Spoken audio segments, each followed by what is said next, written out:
Bruno Poncharal, bonjour. Bonjour.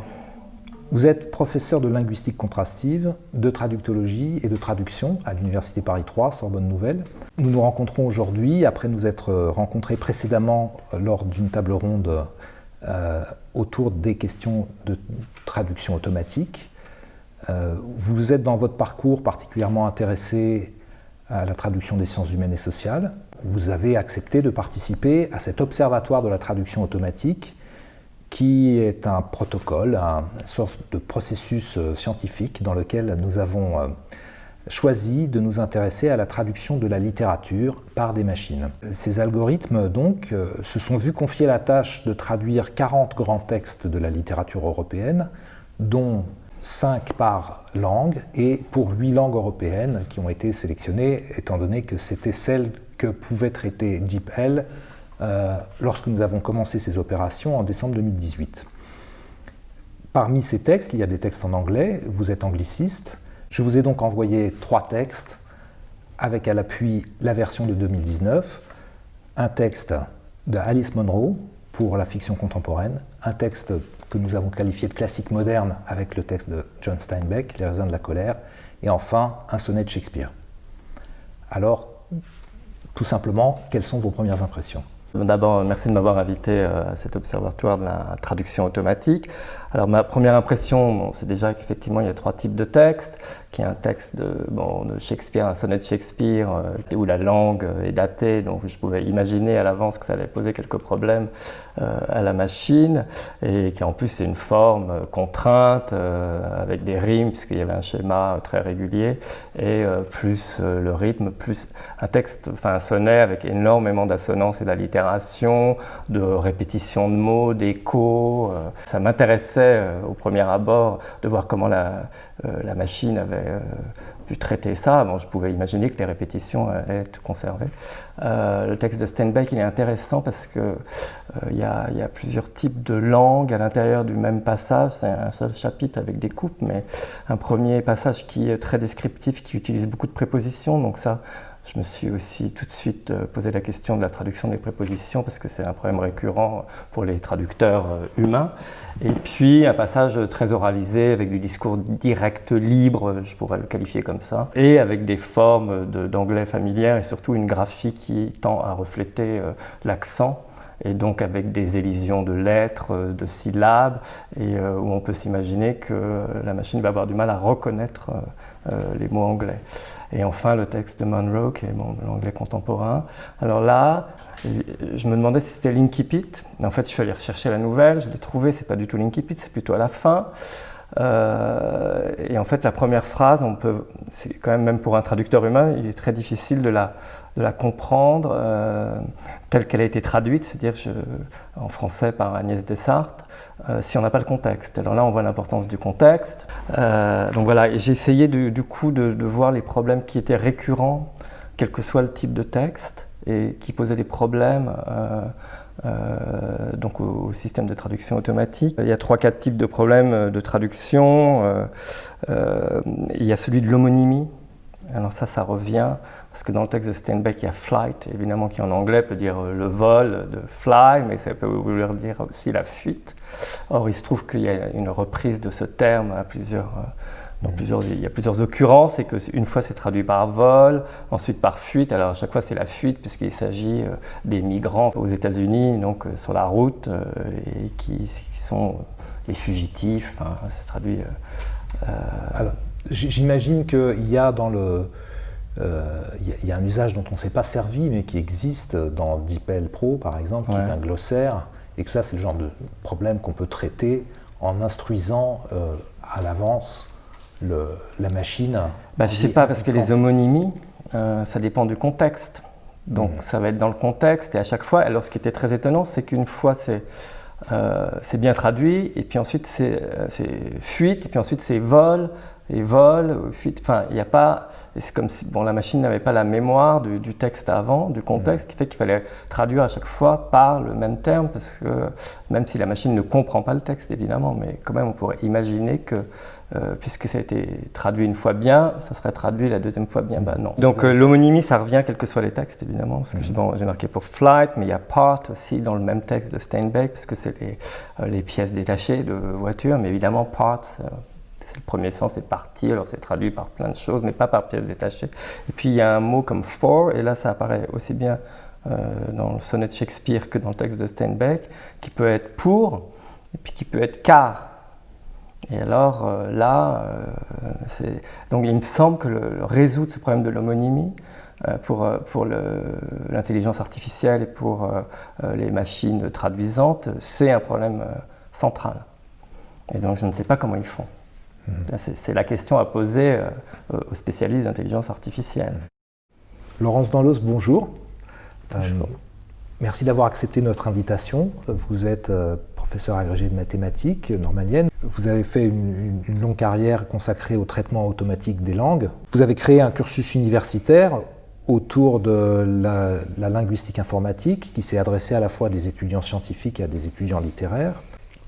On s'interroge évidemment en tant que traducteur littéraire sur la nature des erreurs qui sont commises et sur la possibilité de repérer ces erreurs. Peut-on anticiper et deviner quelle erreur une machine va faire? Pas du tout. Pas du tout. Du tout. Faut voir les systèmes neuronaux comme une boîte noire, et le ou les concepteurs de système neuronal sont incapables de trouver parmi les milliers de chiffres qui composent leur matrice celui qui fait que ça a donné des résultats faux. C'est complètement opaque. Avec les systèmes neuronaux, on observe des erreurs tout à fait inattendues, mais vraiment. Par exemple, une petite modification dans le texte source peut entraîner des changements de traduction drastiques. J'ai cru que j'avais mes yeux qui tombaient, que Luc à 15 ans et Luc à 16 ans pouvaient être traduits complètement différents. J'ai juste changé 15 et 16 ans, pouvaient être traduits complètement différents. Il y a des textes où il y a des répétitions. Donc, par exemple, tout éliminette, diabète, diabète. Ah oui, ça on observe ça, effectivement. Oui. Ouais. Il y a des fragments de texte qui sont non traduits. Oui, ça aussi. Il y a même, c'est l'horreur pour les réseaux neuronaux, c'est que tout d'un coup, il va y avoir un peu de porno dans un texte scientifique. Ah oui. C'est complètement imprévisible. Bonjour, je suis Dominique Nedelec, traducteur de portugais. Je me suis penché sur les résultats fournis par les algorithmes pour les 5 textes versés au corpus de l'Observatoire de la traduction automatique pour la langue portugaise, résultats récoltés en 2019 et 2020. Il s'agissait pour la prose classique d'un texte d'Antonio Vieira, un jésuite portugais du XVIIe siècle, salué en son temps par Fernando Pessoa comme l'empereur de la langue portugaise. Pour la prose classique moderne d'un extrait du roman Diadorim, le chef-d'œuvre du Brésilien João Guimarães Rosa. Pour l'essai d'un texte d'Eduardo Lourenço, un des plus grands essayistes portugais du XXe siècle, qui est aujourd'hui quasi centenaire. Pour la poésie de Bureau de tabac, un des poèmes les plus célèbres de Pessoa, ou plus exactement de l'un de ses hétéronymes, Álvaro de Campos. Et enfin pour la prose contemporaine, sur un passage d'un roman d'Antonio Lobo Antunes, le plus grand écrivain portugais vivant. Alors ce qui est frappant en premier lieu quand on analyse les résultats de 2019 et de 2020, c'est qu'on observe de véritables progrès que chez Sistran, qui, il est vrai, partait de très loin puisque beaucoup de choses n'étaient même pas traduites l'année dernière. Sistran semble donc avoir comblé une bonne partie de son retard. Pour Google et DeepL, on observe que le résultat diffère d'une année sur l'autre sans qu'on puisse véritablement parler d'amélioration. Intuitivement, on aurait pu s'attendre à de meilleures performances puisqu'on imagine que les ingénieurs continuent de peaufiner les systèmes et que le corpus exploité ne cesse de s'enrichir. Or, ce n'est pas ce qui se dégage de la lecture des résultats à partir des textes que j'avais choisis. Les résultats de 2020 sont tantôt meilleurs, tantôt moins bons que ceux de 2019. Si bien qu'il m'a semblé plus pertinent pour cette fois de vous proposer des comparaisons entre systèmes plutôt qu'entre 2019 et 2020. Le but est ici d'examiner très concrètement ce que produisent ces machines à partir de brèves séquences. Donc c'est un peu austère comme travail, voire rébarbatif, mais il faut bien, à un moment donné, mettre les mains dans le cambouis. Donc, pour des questions de temps d'intervention, je vous propose qu'on se concentre aujourd'hui sur des extraits du poème de Fernando Pessoa, Bureau de tabac. Examinons les 4 premiers vers. Première constatation, les résultats sont très proches, et lorsque l'original est simple, les résultats sont bons, du moins ils sont recevables. Mais dès qu'il y a une idée un peu plus subtile, comme dans le vers 3 ici, ça se gâte légèrement. Bizarrement, les 3 systèmes font le choix d'une traduction compliquée en traduisant nada, qui signifie rien, par quoi que ce soit, ce qui introduit un contresens. Alors que pour une fois, s'ils s'étaient contentés d'une traduction littérale, comme dans les vers 1 et 2, ça aurait fonctionné. Deuxième strophe du poème. Je ne donne ici que la version de Google, qui commet quantité d'erreurs.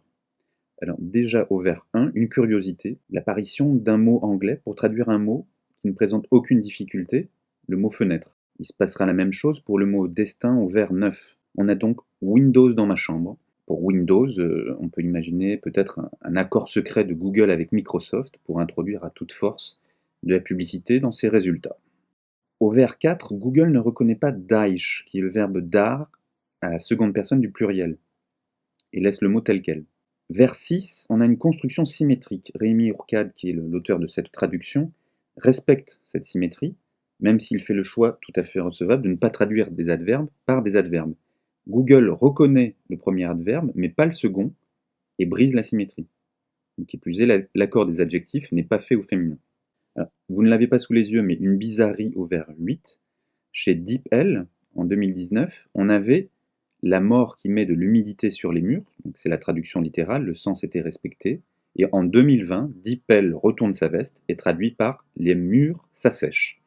Peut-être une conséquence inattendue du réchauffement climatique sur le sens des mots.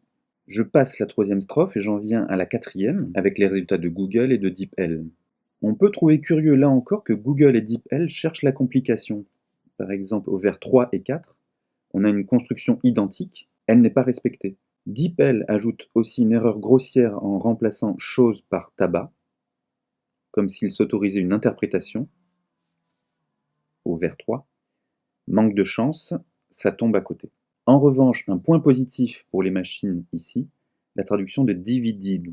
Google avec déchiré et DeepL avec tiraillé propose des solutions très intéressantes et d'ailleurs moins littérales que le traducteur humain qui a choisi diviser.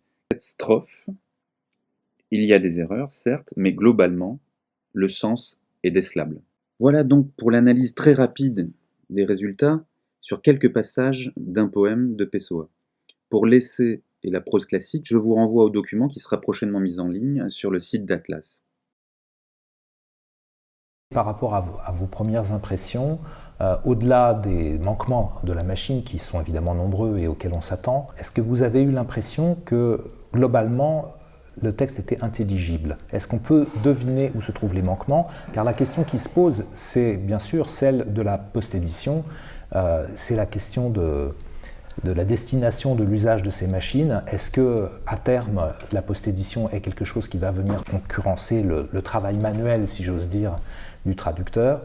Et donc, avons-nous les moyens, maintenant ou à court terme, de deviner quelles étaient les erreurs de la machine et de pouvoir corriger le tir par l'intervention d'un être humain? En l'état, quels que soient les textes, là, et le sonnet de Shakespeare n'est pas le pire, finalement, parce qu'il y a les 2 derniers vers, ils sont très bien traduits. Enfin, voilà.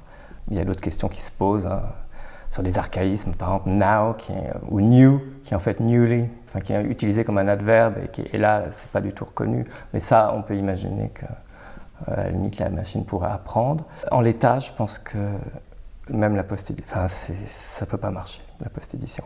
Et moi, je me sers de DeepL pour traduire des choses, hein. Des courriers, des trucs si je veux aller vite, voilà, et ça marche très bien. C'est un texte très formaté, informatif, avec des formules, si on écrit des phrases en français très simples, très canoniques, il n'y aura aucun problème. En guise de conclusion provisoire, sur la base de ce que j'ai pu analyser, donc je dirais qu'on peut obtenir, grâce à ces systèmes, des résultats passables sur de courts segments ou lorsque les constructions sont élémentaires. On observe ça et là de micro-réussites très ponctuelles. Pour le reste, dès que le niveau de langue augmente un tant soit peu, dès que le texte présente un minimum de sophistication, il apparaît clairement qu'à ce jour, aucun des trois systèmes ne propose un résultat publiable, ni même une base de travail qu'un humain pourrait amender. Il y a tellement de travail que ce serait plus long, plus pénible et plus risqué que de tout retraduire.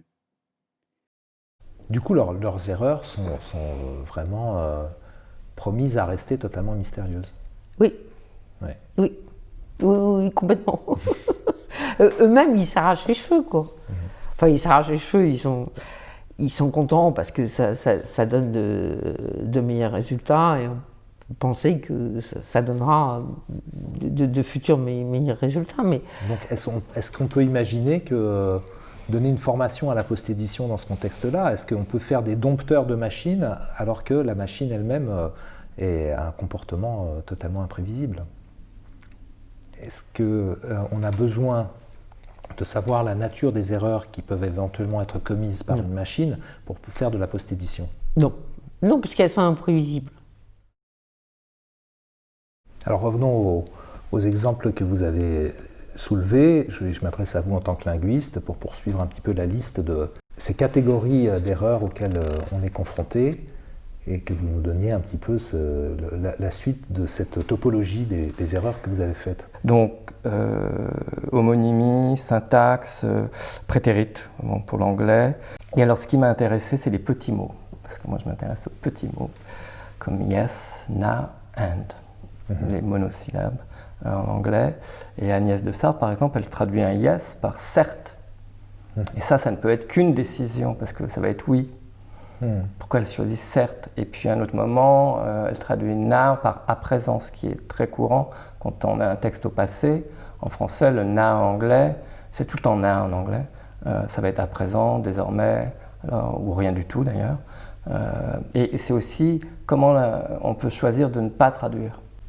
Parce que par définition, la machine va traduire. Donc on voit très bien apparaître ce qui m'intéresse dans la confrontation machine et humain, c'est l'histoire du choix, quoi. Enfin, bon, on peut choisir de ne pas traduire. Vous avez évoqué tout à l'heure le fait que vous faisiez des exercices de traduction aussi, y compris avec des traducteurs automatiques avec vos étudiants. Où on en est à l'université par rapport à l'utilisation de ces outils? Oui, on s'y intéresse et je pense qu'il faut s'y intéresser. Je pense que c'est très intéressant d'un point de vue épistémologique. Enfin, moi, ça m'intéresse sur qu'est-ce que ça veut dire comprendre un texte. En creux, parce que la machine ne comprend pas. Enfin, et du coup, on peut se demander qu'est-ce que c'est que comprendre, parce que c'est aussi une question pour les philosophes. Enfin, bon, et donc, ça peut nous aider de ce point de vue-là. Et alors, ce que je voulais dire sur l'apprentissage qui s'appelle deep learning, donc apprentissage profond, où on utilise des métaphores neuronales, donc les réseaux de neurones, etc., organiques, ou l'apprentissage qui est éminemment humain. Et ce qui m'a intéressé, c'est que aussi bien Dominique Nédélec remarque que parfois il y a des régressions d'une année sur l'autre, où c'est instable, c'est-à-dire, et moi je l'ai remarqué aussi, c'est-à-dire que parfois 2019 ça paraissait mieux que 2020, enfin, ou mieux compris, ou mieux traduit, enfin pas mieux compris, mais mieux traduit. Et donc, ça pose la question de deep learning. On parle d'apprentissage profond, mais en fait, est-ce que c'est de l'apprentissage? Comment travaillent ces machines finalement? Sur quel corpus elles s'appuient? Alors, donc je vais parler des systèmes neuronaux, puisque c'est ceux actuels. C'est ceux qui, à l'heure actuelle, d'après les scores bleus, mais aussi d'après les agences de traduction qui font de la post-édition. Ils ont permis un bond en avant. Depuis 3-4 ans, ils ont permis un bond en avant par rapport au système statistique. Bon, je vais parler des systèmes de neuros. Alors, ils sont entraînés sur des corpus énormes, de plus de 100 millions de mots, oui, même 1 milliard de mots. C'est énorme.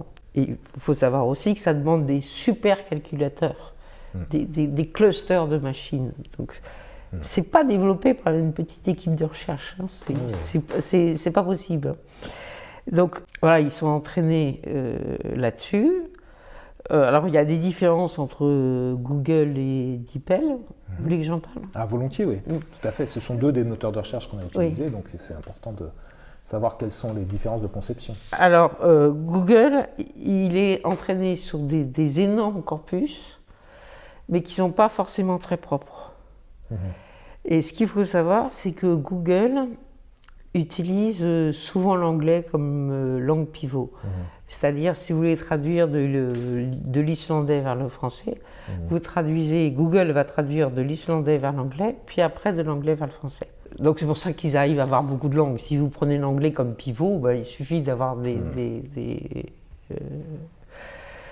traductions bidirectionnelles entre toutes les langues et l'anglais. DeepL, qui est plus récent, travaille sur beaucoup moins de coupes de langues. Mais par contre, il est entraîné sur des corpus propres. C'est leurs corpus de Linguae qui sont des corpus très propres. Et à ma connaissance, ils n'utilisent pas du tout l'anglais comme langue pivot. C'est des traductions... des paires de langues. Des paires de langues directes. C'était une des conclusions de la table ronde de l'an passé, dire qu'effectivement, depuis l'introduction de ces réseaux dits neuronaux, on a constaté un saut qualitatif, mais qu'il n'y avait pas de différence de nature, que la nature du fonctionnement de la boîte noire du logiciel était toujours de nature statistique, finalement. Et que, certes, les process avaient changé, mais sans que pour autant on soit sur... En fait, le saut qualitatif soit uniquement attribué à un changement de nature de l'algorithme.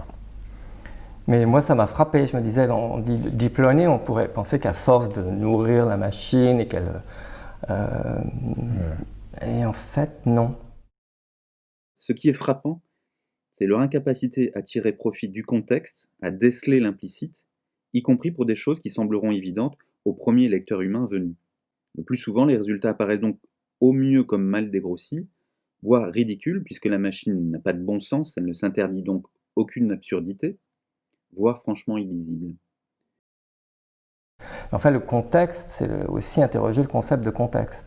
C'est le cotexte, c'est la phrase avant, mais c'est aussi le texte dans son entier, et puis c'est aussi ce qui est en dehors du texte, quoi. C'est-à-dire le monde dans son entier. On traduit avec un contexte qui n'a pas, j'ai lu ça quelque part, mais j'ai oublié la référence, unbounded. It is unbounded, c'est-à-dire le contexte est sans limite. Et est-ce qu'on peut faire avec ça? Est-ce que la machine peut faire avec ça? Donc alors, on va dire que je suis négatif sur le... Mais là où je suis positif, c'est que c'est en creux ce que ça nous apprend, cette confrontation machine.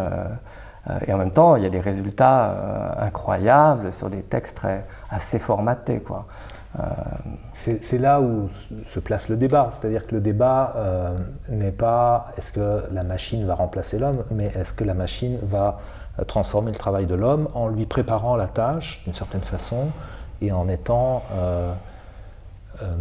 une sorte de première couche idiote qui permet néanmoins des gains de rentabilité, puisque c'est ça qui est mesuré actuellement par les promoteurs de ces machines, c'est à combien d'euros le feuillet, un travail en post-édition revient-il comparé à le travail d'un traducteur biologique. Alors on pourrait se dire, les promoteurs de ces machines pourraient se dire, oui, mais alors les textes littéraires, comme c'est de la création littéraire, évidemment, je pourrais prendre des exemples de colocation qu'on n'attend pas, donc on va pas la retrouver statistiquement, on la retrouve nulle part, donc c'est une création et on la comprend. C'est ça, c'est la puissance du langage, c'est-à-dire qu'on comprend des choses qu'on n'a jamais vues avant.